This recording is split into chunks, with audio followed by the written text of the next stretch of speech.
정치권 이슈 짚어보겠습니다. 성일종 국민의힘 의원, 더불어민주당 전재수 의원 나오셨습니다. 어서 오십시오. 네, 안녕하십니까. 네. 민주당 주도로 국회를 통과한 양곡관리법 개정안 오늘 국무회의에서 논의가 됐는데 윤석열 대통령이 거부권을 행사하겠다는 뜻을 밝혔습니다. 오늘 국무회의 발언부터 들어보고 들어오겠습니다. 이 법안은 농업의 생산성을 높이고 농가 소득을 높이려는 정부의 농정 목표에도 반하고 농업인과 농촌 발전에도 전혀 도움이 되지 않는 전형적인 포퓰리즘 법안입니다. 이번 양곡관리법 개정안은 시장의 쌀 소비량과 관계없이 남는 쌀을 정부가 국민의 막대한 혈세를 들여서 모두 사들여야 한다는 남는 쌀 강제 매수법입니다. 전문가들의 연구 결과에 의하더라도 이렇게 쌀 생산이 과잉이 되면 오히려 궁극적으로 쌀의 시장 가격을 떨어뜨리고 농가 소득을 더욱 불안정하게 만들 것이라고 합니다. 저희가 이 시간에도 몇 번 다뤘던 적이 있는데 양곡관리법 개정안이 이제 가격이 어느 정도 일정 수준으로 떨어지거나 그리고 생산량이 많아지면 정부가 의무적으로 쌀을 매입하도록 하는 법안 아니겠습니까? 그렇습니다. 예, 일단 대통령 거부권을 시사했습니다. 대통령께서 대통령의 권한으로 입법권을 가지고 있는 국회에서 통과한 법안에 대해서 거부권을 행사할 수가 있습니다. 대통령에게 주어진 권한이고요. 그럴 수 있다고 생각을 합니다. 그런데 이번에 이 양곡관리법을 대통령께서 거부권을 행사하는 그 과정, 거부권 행사를 한 그 행위에 이르기까지의 과정, 네. 그 과정을 보면 굉장히 실망스럽습니다.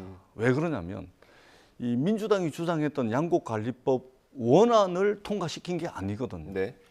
국회의장이 본회의에 올리기 전에 몇 차례에 걸쳐서 본회의에 못 올리게 하고 그다음에 본회의에 부의하고 난 뒤에도 한두 차례 연기를 해가면서 국회의장이 직접 중재를 해가지고 여야를 말하자면 대화를 계속해서 시켰습니다. 그래가지고 민주당이 양보를 해가지고 국회의장의 중재안을 민주당이 양보해서 그 수정안을 본회의에서 통과를 시킨 거거든요.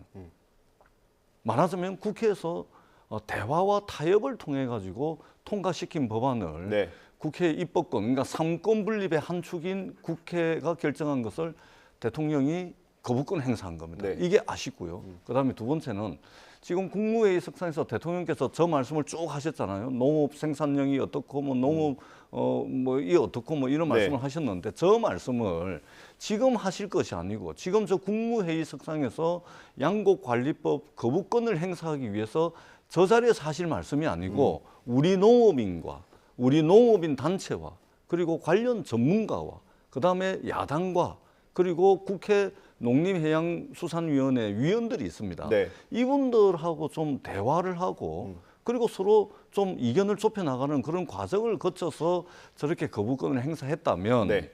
야당의 반발 또는 농업인들, 농업 관련 단체들이 저렇게까지는 반발을 안 할 겁니다.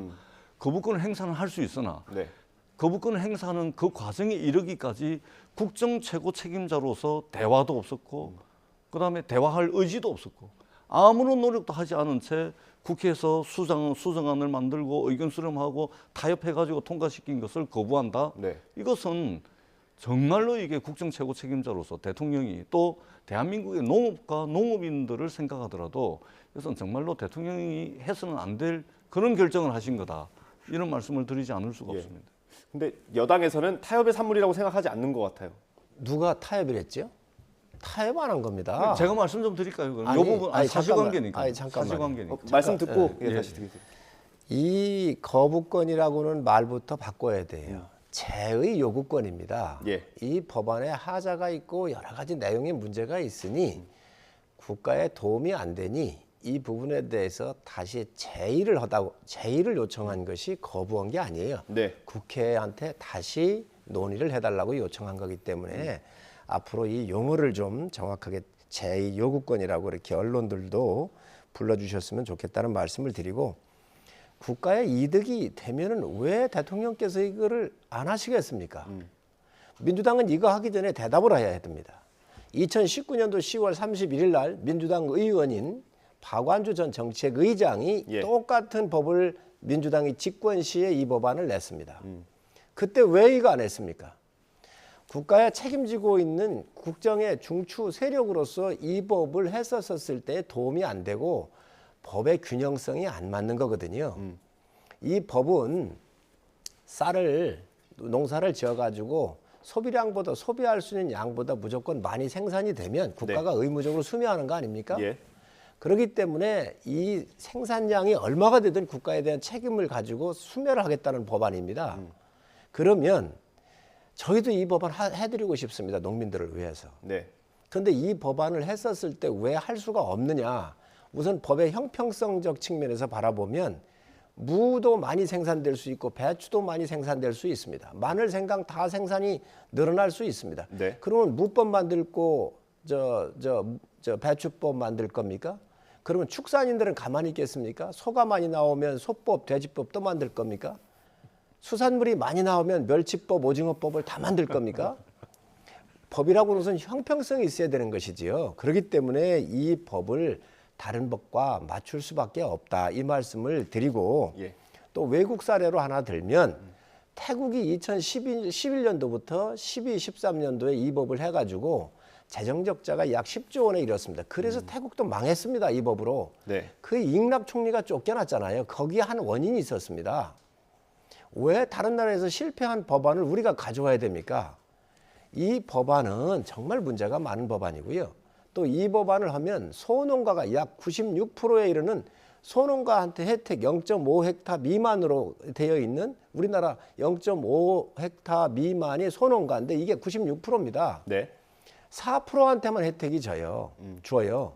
그러면 이 엄청난 대농가한테만 혜택을 간단 말이죠. 이게 균형이 맞습니까? 그래서 여러 가지를 우리가 봐야 합니다. 법 체계상. 지금 이 법안은 왜 대통령께서 국민들한테 힘이 되고 도움이 되고 국익에 해롭지 않고 이득이 되는데 왜 이 법안을 제의를 요구하겠습니까? 이런 법안은 민주당이 먼저 왜 19년도에 박완주 의원이 냈었을 때 그 법안을 통과시키지 못했는지부터 국민들한테 밝히시기 바랍니다. 제가 좀 말씀을 드리겠습니다. 일단은 그 국회 타협의 산물이라는 것을 부정을 하시는데 그 명백하게 타협의 산물이죠. 왜냐하면 민주당의 애초에 원안을 통과시킨 것이 아니고 네. 국회의장이 특히 국회의장께서 경제부총리도 하셨죠, 교육부총리도 하셨죠. 평생을 말하자면 전문 관료 출신 아닙니까? 예. 그렇기 때문에 워낙 잘 아시는 분이거든요. 그렇기 때문에 이게 이제 여야 사이에 수정안을 도출해낼 수가 있었던 겁니다. 그래서 전체 이제 쌀 수요 대비 초과 생산량이 3에서 5%를 초과할 경우에 말하자면 정부가 수매를 하게끔 돼 있고 그다음에 쌀 가격이 5에서 8% 폭락할 때 정부가 그 구간 안에서 정부가 자율성을 가지고 쌀을 이제 수매를 할 수 있도록 이렇게 수정을 한 겁니다. 네. 그러니까 수정안을 통과를 시킨 겁니다. 국회의장이 중재안을 낸 것이죠. 그렇기 때문에 입법 권한을 가지고 있는 국회에서 만든 수정안조차 거부권을 행사한 것이다. 이 말씀을 드리고 네. 또 하나는 지금 무, 배추, 고추, 무슨 콩 이런 것들이 많이 생산될 경우에 그러면 그때마다 국가가 다 개입해가지고 무법 만들고 고추법 만들고 콩법을 만들어야 되냐 이렇게 말씀을 하시는데 국민을 호도하는 것이죠. 쌀은 있지 않습니까? 왜 양곡관리법이 왜 있습니까?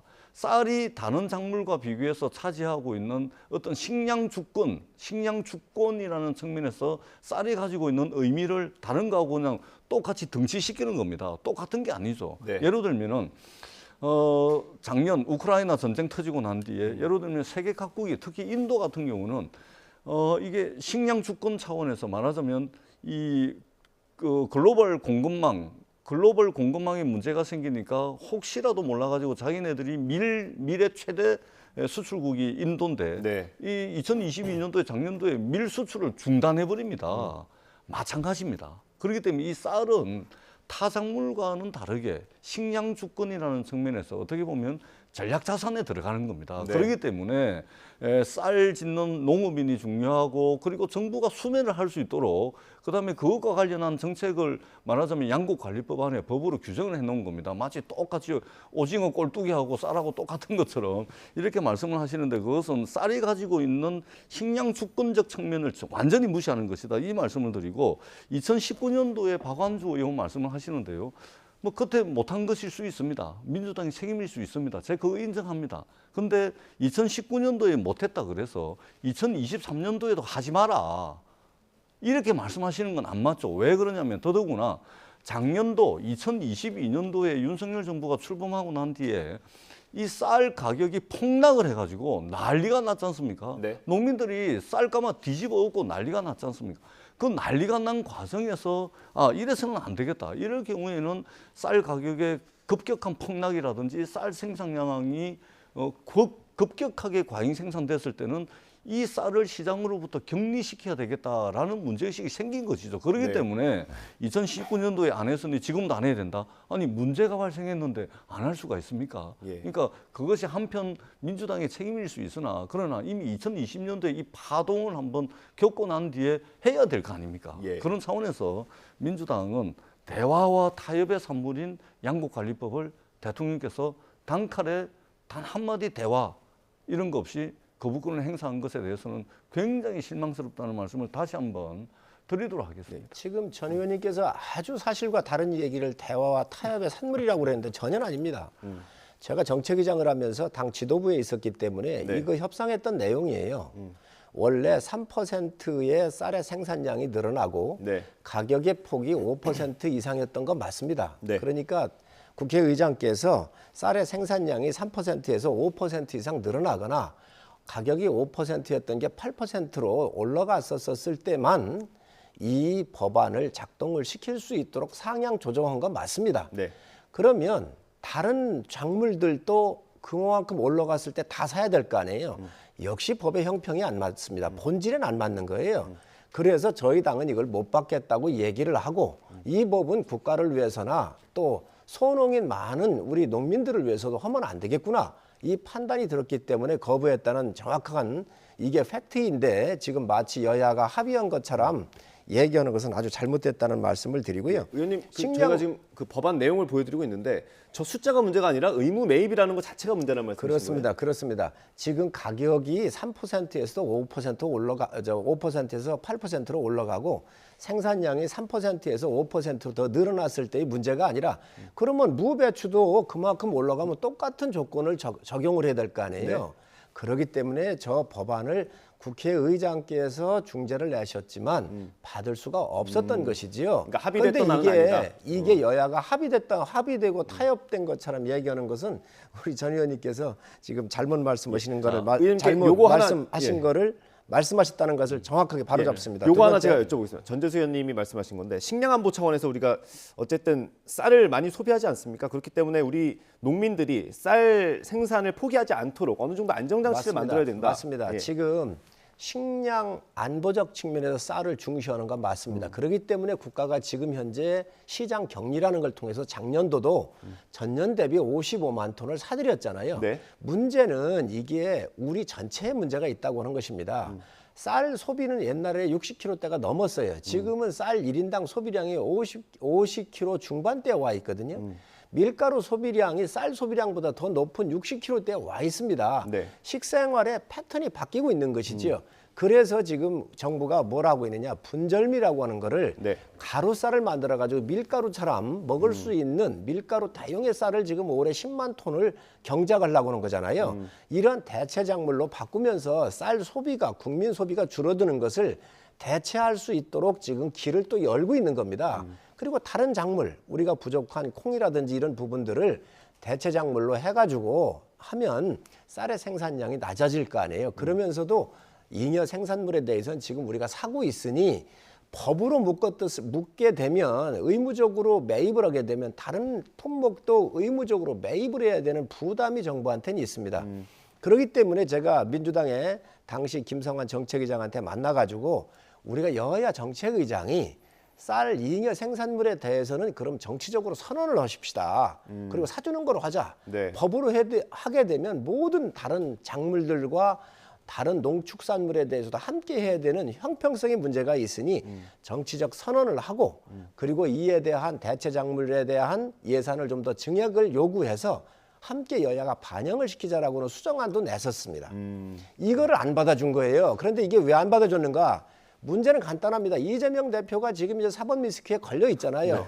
그러다가 보니 일부 특정 계층에 있는 사람들 지지도 받아야 되고 이 법을 통해서 국민들의 눈을 돌리기 위해서 이걸 하는 것이지 민주당이 2019년도에 이 내놓고 정권 잡았을 때 못했던 거에 대한 명확한 입장 표명도 없이 이거 하는 것은 지금 방탄용이라고 생각을 합니다. 제가 다시 한번 말씀드리지만 이게 쌀을 자꾸만 무, 배추, 뭐 땅콩, 고추, 뭐 저 오징어 꼴뚜기하고 똑같은 것으로 이제 자꾸 말씀을 하시는데 제가 말씀을 드리지 않습니까? 우리가 평화로운 시기, 아무 일도 없을 때는 요즘 밥 잘 안 먹죠. 식당 가서 밥 먹을 때 밥 한 공기 나오면 대부분 그러더라고요. 한 공기 다 먹는 사람들 별로 없더라고요. 쌀 소비량이 준 건 맞습니다. 근데 비상 상태 또는 전쟁이 났다는 것을 전제를 해보세요. 지금처럼 그 한 공기 밥이 나왔는데 그거 절반만 먹고 절반 버리고 하겠습니까? 그러니까 비상 상황, 위기 상황을 전제로 해서 적어도 우리 이 쌀 농사를 지켜야 되는 수준이 있는 겁니다. 그런 차원에서 이 쌀은 다른 작물과는 다르게 어떤 식량 안보라는 차원 또는 식량 주권이라는 차원에서 접근을 해야 된다라는 말씀을 드리고요. 또 하나는 우리가 민간 건설회사들이 아파트를 막 지어가지고 자기네들 돈 벌려고 막 지어가지고 그래가지고 미분양이 나잖아요. 그럼 지금 LH가 이 미분양, 민간이 지어놓은 팔리지 않은 미분양 아파트도 국가가 나서서 사줍니다. 미분양 아파트도 국가가 나서서 사주는데 그럼 이거는 어떻게 되는 겁니까? 그러니까 정부가 어떤 국민 생활 또는 국민의 생명과 재산 또는 국가 안보, 식량 안보 또는 어떤 시장에 큰 문제를 일으킬 만한 소지가 있는 부분에 대해서는 국가가 선택적으로 개입을 하는 겁니다. 시장 개입을 하는 거죠. 네. 마치 LH가 미분양 아파트를 매입을 함으로 인해서 부동산 시장이 크게 교란되지 않도록 선제적으로 시장 개입하는 것처럼 쌀도 마찬가지입니다. 근데 네. 그거를 마치 오징어 꼴뚜기 무 배추하고 똑같이 취급을 하면 안 된다 이 말씀을 드리고요. 또 하나는 제가 정말 아쉬운 것은 이거는 제가 그냥 비판하기 위해서 드리는 것이 아니고 대통령의 국정 운영 스타일이 아니 국정을 운영해가지고 성과를 남기려면 혼자 절대 안 됩니다. 파트너가 있잖아요. 네. 여당이 있으면 야당이고 뭐 그런 거 아닙니까? 그러면 야당 대표도 만나고 야당의 원내 지도부도 만나고 국회 상임위원장들도 만나고 그다음에 업계 관련자들 만나고 그렇게 해가지고 말하자면 타협도 하고 대화도 하고 양보도 해가면서 말하자면 성과를 남기는 거거든요. 근데 윤석열 대통령 보십시오. 3월 9일 날 대통령 선거 끝났습니다. 이미 대선 끝난 지 1년이 지났고 작년 5월 9일 날 대통령이 취임하고 난 뒤에 야당 대표를 한번 만난 적이 있습니까? 좋습니다. 이재명 대표 개인적으로 만나기 싫으면 인간적으로 싫으면 이재명 대표 안 만나도 됩니다. 그러면 원내 지도부 있습니다. 원내 대표와 원내 부대표들, 원내 지도부가 있습니다. 좋습니다. 이 사람도 마음에 안 들어서 만나기 싫으면 국회에 17명의 상임위원회 위원장이 있습니다. 네. 대한민국 국회는 상임위 중심주의거든요. 모든 법안은 상임위를 반드시 통과해야 본회의를 통과를 하는 겁니다. 그렇기 때문에 상임위원장이 있습니다. 그런데 윤석열 대통령이요. 야당 대표도 안 만나, 야당 원내대표도 안 만나, 국회 상임위원장도 안 만나, 그다음에 업계 관련자들도 안 만나. 아니 이런 식의 국정 운영을 해가지고 왜 사람을 안 만납니까? 왜 대화를 안 하죠? 왜 머리를 맞대지 않습니까? 혼자 다 할 수 있다고 생각합니까? 대한민국은 혼자 다 할 수 있을 정도로 단순한 나라가 아닙니다. 복잡하게 이해관계가 얽히고 설켜 있기 때문에 반드시 머리를 맞대고 대화하고 양보하고 그렇게 해야지만 국정 운영의 성과를 낼 수가 있는 겁니다. 그런데 이것도 마찬가지죠. 네. 왜 안 만납니까? 제가 알겠습니다. 이 반론을 좀 꼭 해야 되겠습니다. 네. 시장 개입, 식량 안보 지금 안 하고 있습니까? 다 하고 있습니다. 작년도 시장 개입했지 않습니까? 문재인 정부는 시장 개입을 안 해가지고 쌀값 다 망쳐놓은 거 저희가 관여해서 10만 톤 사주고 작년도에 55만 톤에서 시장 개입을 하고 있기 때문에 그 반대의 논리는 적합하지가 않고요. 분명한 것은 정부가 쌀이 많이 났을 때 네. 지금 시장에서 흡수하고 있습니다. 예. 지금 또 하나의 지금 우리 전 의원님께서 얘기를 하시는데 마치 윤석열 대통령께서 야당 대표를 안 만난다, 마치 불통인 걸 이 이미지를 또다시 프레임을 쓰고 있는데 분명히 알고 계십시오. 작년도 5월 18일 날 광주 5.18 행사 통합열차를 타자고 민주당한테 제안했습니다. 그때 타셨습니까? 민주당 의원 대통령이 함께 가는 장관 수석 대통령 여당 의원들 가는데 공식적으로 제안을 했습니다. 그 열차에 한 번이나 타셨습니까? 그 이후에 여러 번 제안한 거 있습니다. 그런데 응하셨습니까? 자, 이재명 대표 범죄 혐의자입니다. 한두 건도 아닙니다. 역사 이래 단군 이래 이러한 여당의 대통령 후보였고 야당의 대표인 사람이 이런 사람이 없습니다. 아니 5.18 행사 가자고 할 때 같이 갔으면 안 됐습니까? 그런 거는 다 빼고 지금 왜 대통령 보고 야당 대표를 만나주지 않느냐 뭐 이렇게 얘기를 하는데 아니 대통령께서 5월 10일 날 취임하셔가지고 5월 18일 날 광주행 우리 통합열차로 같이 갑시다라고 제안한 것도 다 걷어차놓고 지금 와가지고 대통령을 공격을 한다? 이거 그렇게 하지 마십시오. 언제든지 만날 준비가 돼 있습니다. 제가 한 말씀 드릴게요. 그런데 제가 한 말씀 잠깐만요. 그런데 마무리하겠습니다. 이재명 대표가 대통령을 만나기엔 너무도 많은 범죄 의혹에 지금 조사를 받고 있지 않습니까? 그런 부분들도 그래도 합리적인 전 의원님을 비롯한 몇 분들은 저는 아실 거라고 생각을 하고 지금 그 말씀하시는 것은 정치 공세로 받아들이겠습니다. 우리 성일종 의장님하고 의원님 이 자리에- 잠시만요. 예, 예. 잠시만요. 발언 기회 드릴 건데 시간이 너무 많이 흘러가지고 제가 궁금한 거 하나 여쭤보고 같이 답변 주시면 좋겠습니다. 일단 대통령의 제2요구권 행사까지는 제가만 남은 상태입니다. 앞으로 민주당 어떻게 대응할지랑 하시고 싶은 말씀 덧붙여 주시면 좋겠습니다. 예, 사실상 대통령께서 저렇게 뭐 정확한 표현은 제2요구권이 맞습니다. 근데 네. 사실상 이제 통상적으로 국민들이 이거는 이제 법정 용어고 국민들은 이제 국민과 언론들은 이제 거부권으로 이제 통칭해서 불러온 것이고 네. 그 용어에 뭐 큰 의미가 있다라는 것은 예, 뭐 용어 선택은 아닙니다. 뭐, 예. 그렇습니다. 거부권이고 대통령이 거부권을 행사하면 이거는 국회로서는 방법이 없습니다. 이게 재석 의원 3분의 2의 찬성을 받아야 되는데 국회의원 300석 중에 3분의 2면은 200명이 동의를 해야 네. 다시 이제 통과를 시킬 수가 있거든요. 그런데 불가능하지 않습니까? 그 법안 자체는 안 되는 거죠. 불가능한 거죠. 그러니까 사실상 이것은 완벽하게 거부를 한 것이라는 말씀을 드리고 자 작년 5.18 그러니까 5월 9일 날 취임을 하시고 5.18 때 기차 같이 타자 그랬는데 안 탔다. 그거 한 번. 또 뭐 있습니까 그 뒤에? 그 이후에도 그 뒤에 또 상임위원장들 1년 초대하시고 동안 가셨습니다. 기차 한 번 타자라고 요구한 아니, 게 그 그게 이후에도- 대화한 겁니까? 그 이후에도 참 상임위원장도 대단하십니다. 얘기하셨고 참 대단하세요. 예, 참 대단합니다. 예, 참 대단하고요. 아니 일본 총리는 만나가지고 간설계 다 빼주고 일본 총리 만나가지고 간설계 다 빼주고 대화하고 정상회담 하면서 대한민국의 야당 대표 또 야당 원내대표 예? 국회 상임위원장 뭐 아무도 안 만납니다. 그것뿐만이 아니죠. 국정운영 스타일을 보면 국민의힘 내에서도 생각이 다른 사람들은 안 만나요. 유승민 대표 만납니까? 이준석 당대표 만납니까?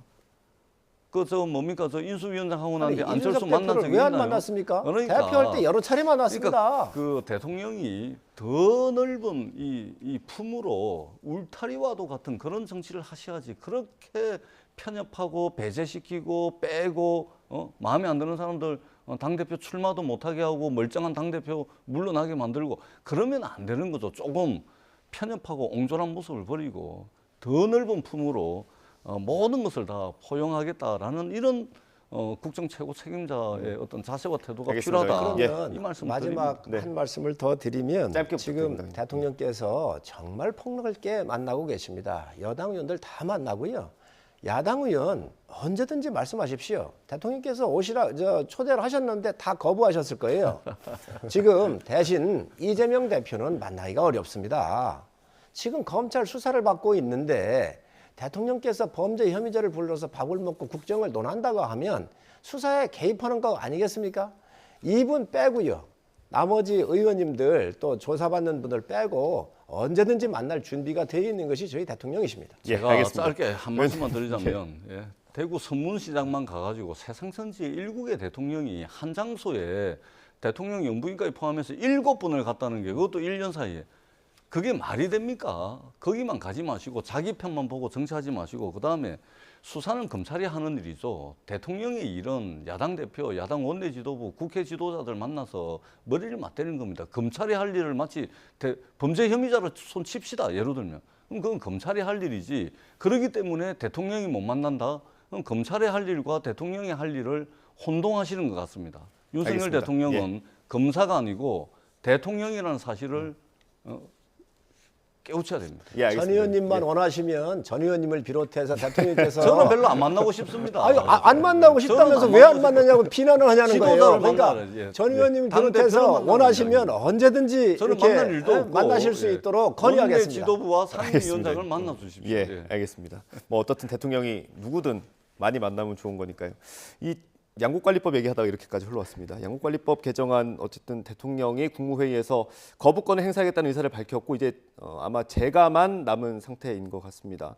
민주당 의원들은 어제 뭐 삭발까지 하면서 이 법안을 다시 추진하겠다는 의지를 보이고 있어서 앞으로 어떻게 대응할지 지켜보도록 하고요. 국민의힘 얘기를 좀 해보겠습니다. 최근 여당 기사에서 전광훈 목사가 자주 나옵니다. 전광훈 목사가 당의 영향력이 그 정도로 있습니까? 저는 없다고 봅니다. 거리에 문재인 정권의 폭정이 있었을 때에 거리에 나가서 고생하신 거 저희 다 인정합니다. 그러나 정치의 영역하고 또 종교의 영역은 분명히 틀리지 않습니까? 네.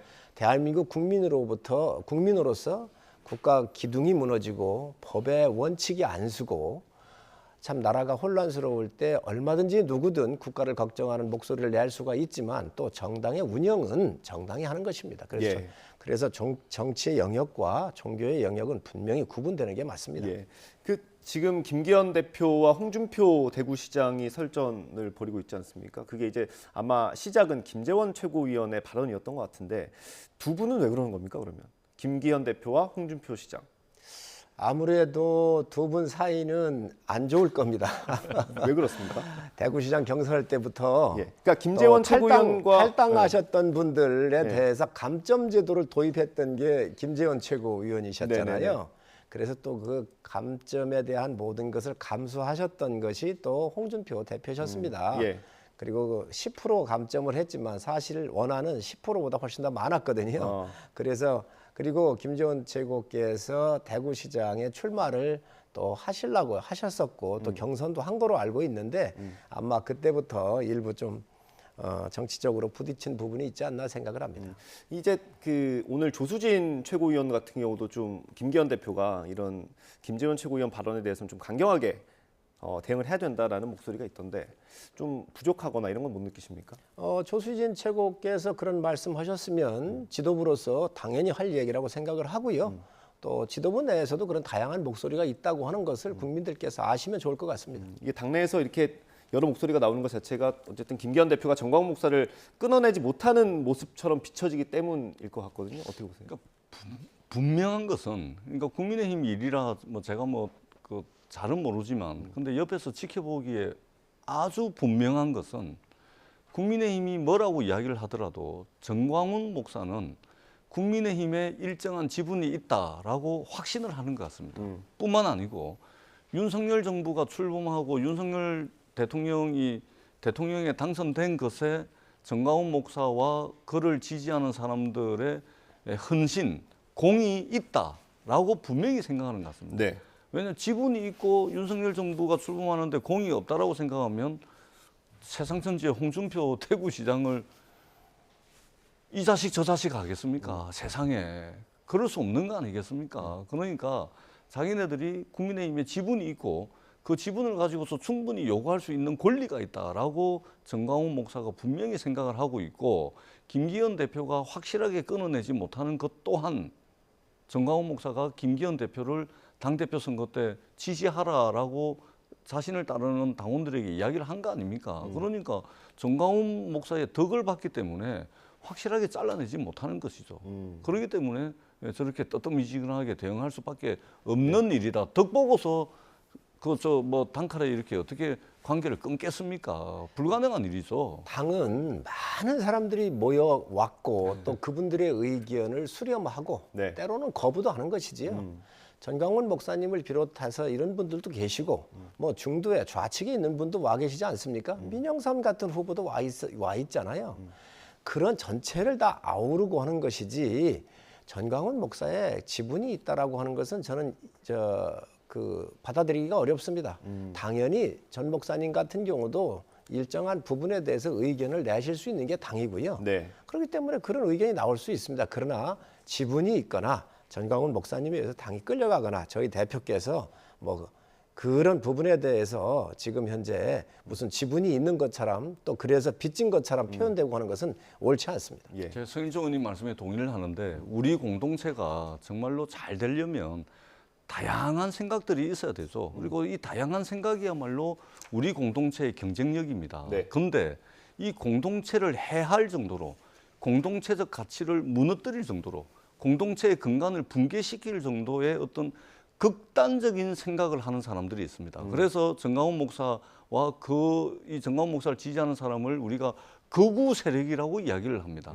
공동체를 위해서 다양함은 존중돼야 되고 그것이 곧 경쟁력이긴 하지만 공동체의 근간을 해치는 것이 이 극우 세력들입니다. 그러니까 극우 세력들을 마치 다양한 어떤 의견처럼 이렇게 하는 것은 이 극우 세력의 세력을 더 키워가지고 결국은 우리 공동체에 해를 끼칠 수 있을 정도로 성장하는 것을 허용하는 것이기 때문에 마치 이 극우 세력의 목소리까지 우리가 뭐 다른 생각으로 해가지고 존중해야 되는 것처럼 이렇게 말씀을 하시면 굉장히 위험한 말씀이 있다. 예. 이 말씀을 제가 물론 이제 우리 성일종 의원님 그런 말씀은 아니시겠지만 예. 이제 그런 우리의 생각도 좀 제가 말씀을 드리도록 하겠습니다. 의원님께서는 인연이 없으시죠? 예, 없습니다. 여야를 막론하고 극단으로 치닫는 일부 세력들 때문에 당이 휘둘리는 경우가 있습니다. 야당은 그럴 수가 있습니다. 저희가 야당할 때도 네. 비교적 강성론자들에 의해서 당이 많이 끌려갔던 적이 있습니다. 지금 개딸이라고 하는 이재명 대표를 지지하고 있는 아주 극한 분들이 계시거든요. 네. 결코 민주당에 도움이 안 됩니다. 근데 또 아무리 그래도 여당도 개딸하고 이게 정광훈 목사하고 똑같이 등지시키는 것은 여당도 마찬가지입니다. 예. 여당일수록 더더욱 폭이 넓어야 됩니다. 야당에서 주는 건강한 안 같은 경우 과감하게 수용할 줄 알아야 되고요. 예. 그리고 우리 국민 전체를 포용하고 있는 것이 여당이기 때문에 책임이 있기 때문에 어느 극단 쪽에 치우치지 않고 그 어떤 분들도 다 녹여내야 되는 것이 여당의 의무입니다. 예, 정광훈 목사는 하느님도 꼼짝 못하게 하는 사람이고요. 개딸은 그 정도는 아닙니다. 알겠습니다. 같이 비교하는 것은 우리 개딸을 말씀하셨으니까 저도 아무 소리 안 하는 게 좋을 것 같습니다. 알겠습니다.